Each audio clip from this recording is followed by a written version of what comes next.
Hi everybody, it is Mrs. Leary, and today I'm going to read a book called Red, White, and Blue, The Story of the American Flag. Since our theme this week is America the Beautiful, I thought this would be a great book to read about our flag. Now this book is going to give us facts and information about the history of the American flag, so it is nonfiction. The author is John Herman, and it's illustrated by Robin Rohrbeck.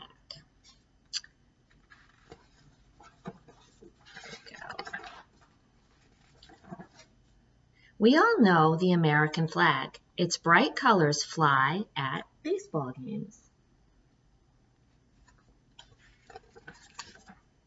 It flies at 4th of July parades. We even see it on clothes. Our flag has lots of nicknames, like Old Glory and the Red, White, and Blue. Sometimes it's called the Stars and Stripes. But where did our flag come from? Who decided what it would look like? The truth is that no one knows for sure.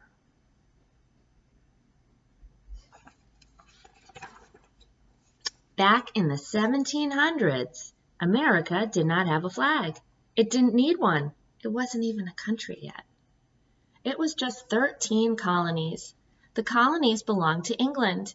The English flag flew in towns from New Hampshire to Georgia.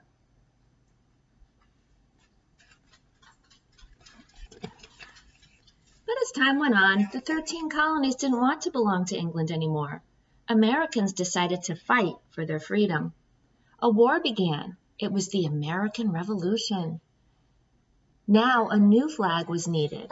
An American flag.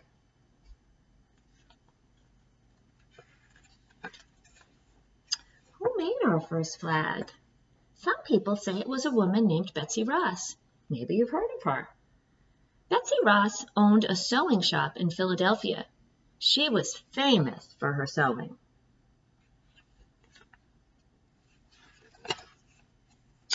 The story is that one day a general came to see her. The general was George Washington. He was the head of the American Army. General Washington wanted a new flag. It would make his soldiers feel like a real army fighting for a real country.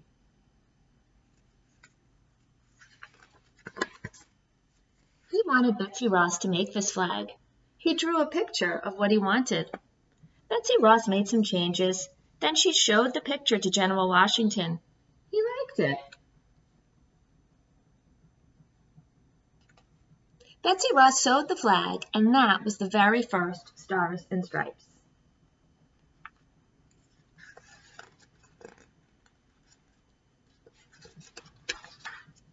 That is the story, and it's a good one. But is it true? Betsy Ross's grandson said it was.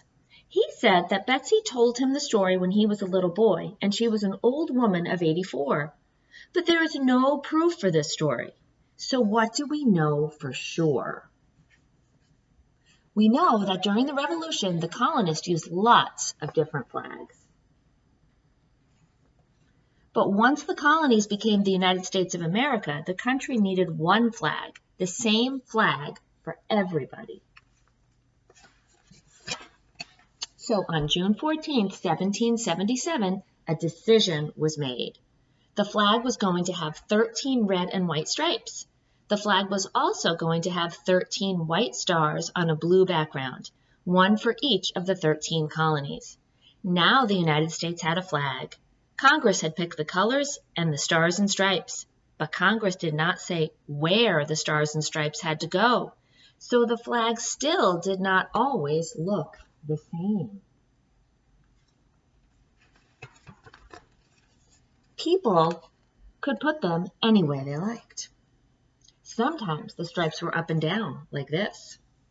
Sometimes the stars were in a circle, like this.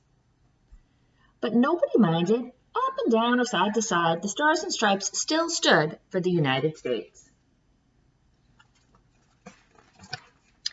Over the years, the flag became more and more important to people. In 1812, the United States was at war with England again. British soldiers came to America. They sailed up our rivers. They marched down our streets. They even burned down the White House, the home of the president.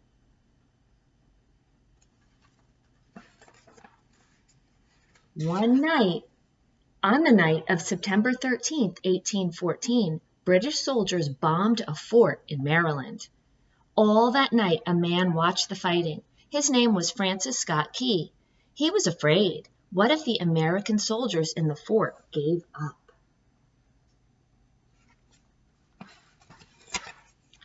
But in the early morning light, he saw the Stars and Stripes. It was still flying above the fort.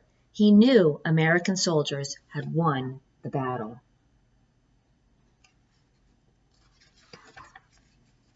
Key felt very proud. He wrote a poem about the flag on the fort. The poem was The Star-Spangled Banner. Later, the poem was put to music. This song about our flag became a song for our whole country. The flag that Francis Scott Key saw had 15 stripes and 15 stars. Why? Because by then there were 2 more states, Vermont and Kentucky. Our country was getting bigger. People were heading out west. In time, more places were going to want to be states. Soon there would be too many stripes to fit on the flag. Congress had to do something. So in 1818, this is what was decided. The flag would go back to 13 red and white stripes, and in the blue box would be 1 white star for each state. Every time there was a new state, a new star would be added.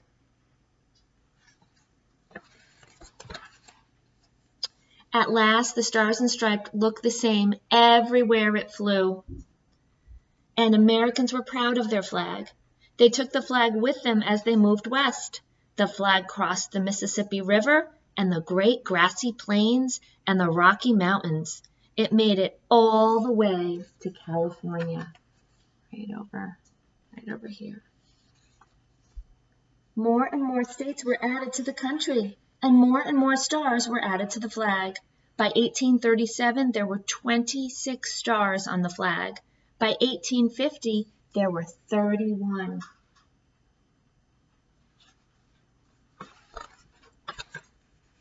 One country, one flag. But then, in 1861, something happened. Our country split in 2.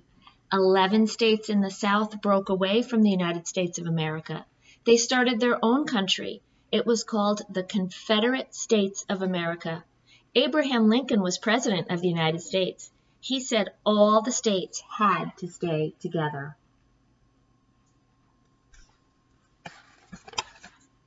War broke out, the Civil War. It was a very sad time in the history of our country.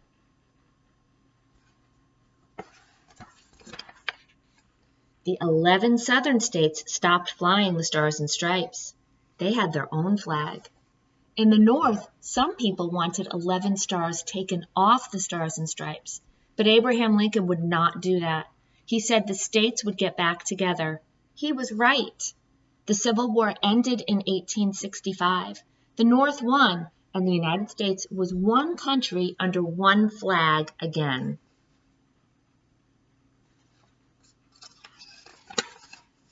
On June 14, 1877, the flag had a birthday, a big one. It was 100 years old. All across the country, people had picnics and parties and parades. June 14th became a holiday, Flag Day. Today, our flag has 50 stars for the 50 United States of America. Some flags are huge. One weighs 500 pounds. It is flown every 4th of July from the George Washington Bridge. Look at that big flag. And that is in New York City.